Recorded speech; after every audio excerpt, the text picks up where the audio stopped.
Welcome to today's Explainer, where we're going to unpack one of the most extraordinary, visceral documents to survive from antiquity. We're looking at the first-hand diary of a 3rd-century woman who is actively awaiting her own execution. The passion of the holy martyrs Perpetua and Felicity isn't some retrospective history written centuries after the fact. It is a live, psychological account of impending martyrdom written right in the thick of it. And let's just open with this absolute declaration of defiance. At just 22 years old, this mother issued a statement that immediately makes us stop and ask, what could possibly drive such unyielding conviction right in the face of death?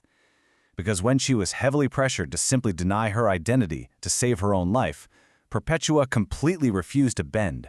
This raw, unapologetic assertion really sets the stage for the intense psychological and physical journey we're about to explore. Section 1. Arrest and Faithful Defiance. So, our story begins in North Africa.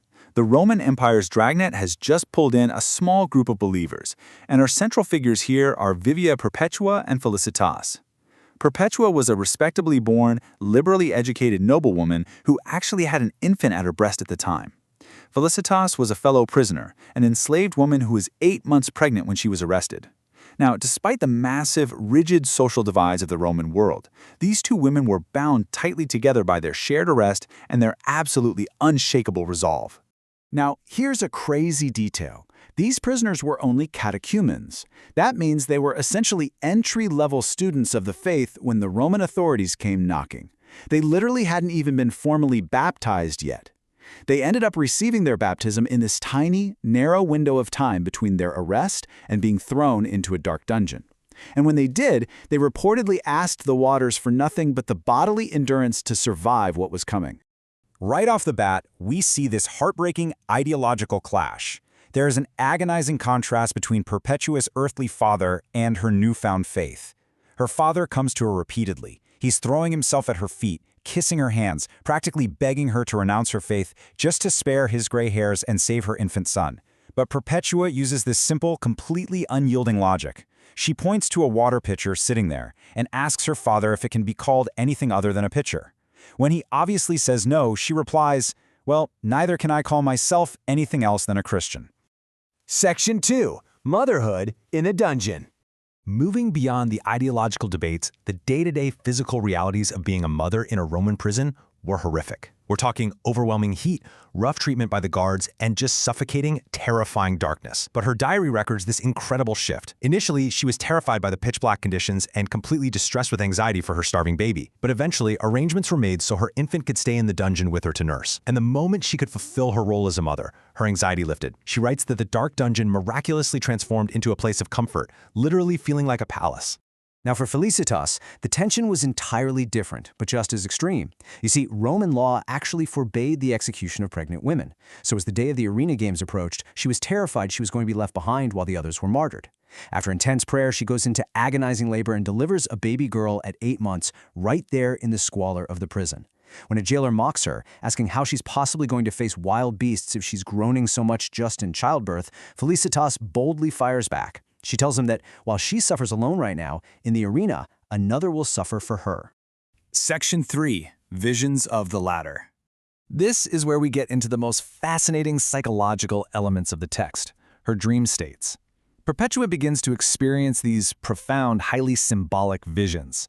In her first major one, she asks for clarity on whether this whole ordeal is going to end in suffering or escape. And she dreams of this massive golden ladder, reaching all the way to heaven. But it's no easy climb. The ladder is dangerously narrow, and the sides are completely lined with lethal iron weapons: swords, lances, hooks, daggers. Ascending requires absolute, single-minded focus, because looking away means being torn to pieces.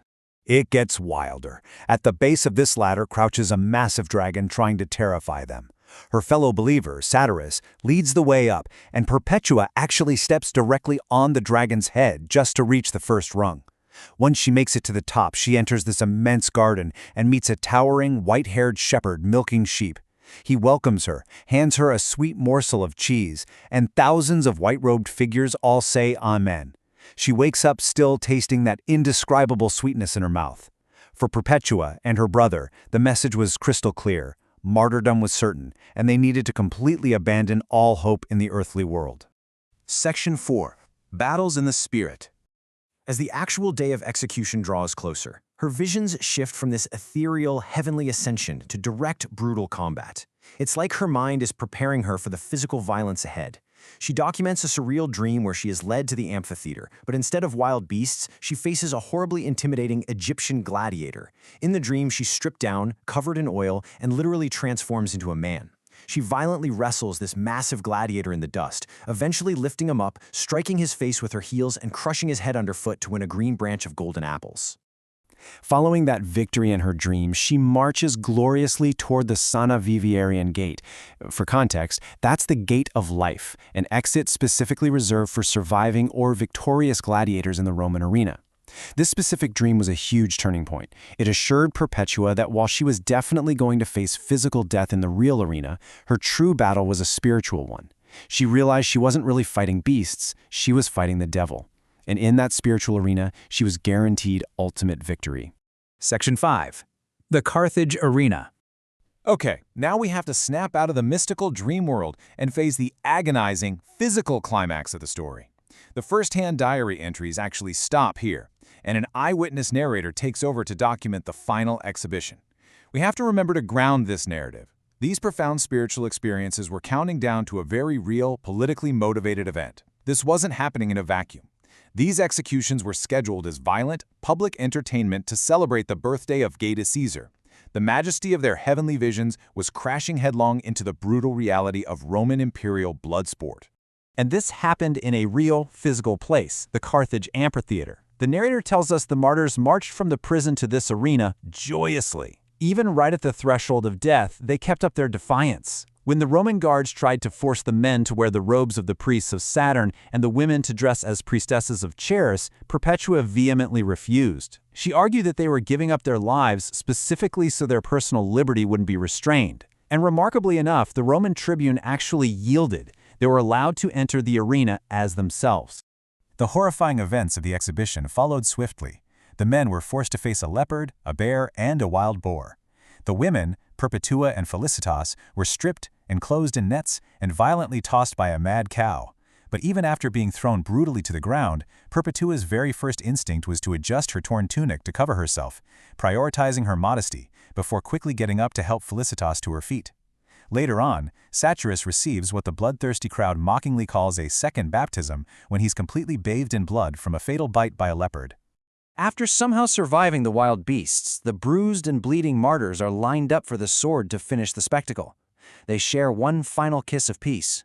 But the young gladiator assigned to execute Perpetua is shaking so badly that he fails to strike a fatal blow on his first try. In a truly chilling final act of agency, Perpetua herself reaches up, grabs the wavering hand of her executioner, and physically guides his sword to her own throat. The narrator observes that perhaps a woman of such immense strength couldn't have been slain unless she herself had willed it. Section 6. A lasting historical legacy. It is absolutely crucial to remember that this isn't folklore. It's an authentic, unedited diary written by a young woman in the 3rd century. It manages to preserve a totally raw, first-hand psychological account of someone actively anticipating their own martyrdom.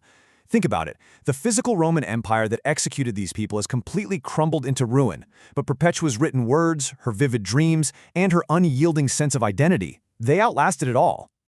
So, looking back at that haunting image of Perpetua guiding the sword, we really have to ask ourselves, what truly drives a person to prioritize their deepest convictions over their own basic survival, and even over the safety of their family? Regardless of your own background or beliefs, what can we, as modern readers, learn from such uncompromising defiance in the face of absolute authority? Something to think about. Thanks for joining me for this explainer.